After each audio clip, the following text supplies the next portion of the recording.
Action News, My job live at is to 11. make sure that, number one, they don't get them. And if they do, we get them back. Tonight, 3 newly freed Americans are headed home with their families in an extraordinary prisoner swap with Russia. It's the largest of its kind since the Cold War. President Biden and Vice President Harris greeted those Americans on the tarmac at Joint Base Andrews as loved ones embraced them in an emotional welcome home. Reporter Perry Russum explains the deal, months in the making, and the critical cooperation of other countries.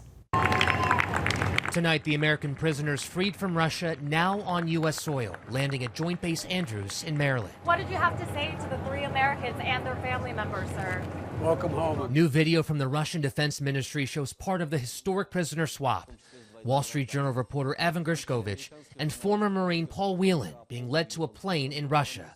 The 2 men then on the ground in Turkey, joined by Alsu Kermasheva in the white shirt boarding the bus. This deal would not have been made possible without our allies.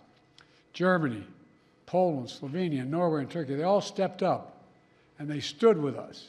President Biden at the White House today with the families of the freed prisoners as the years of agony and waiting came to a close. I spent a lot of time with the families of Evan and Paul and Alsu, and most of the time, as you can imagine, those are tough conversations, but not today. Today, excuse me.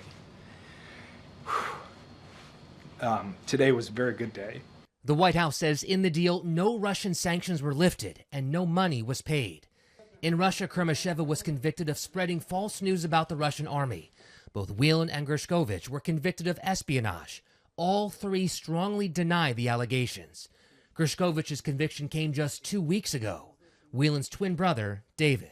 I didn't really allow myself to believe that it was going to happen. There was a permanent U.S. resident also in the swap. The White House says he is heading to Germany and his family will meet him there.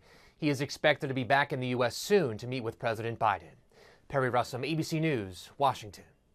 Hey, Central California, stay up to date with all the most important news and weather. Don't forget to smash that like button and subscribe to ABC 30 Action News.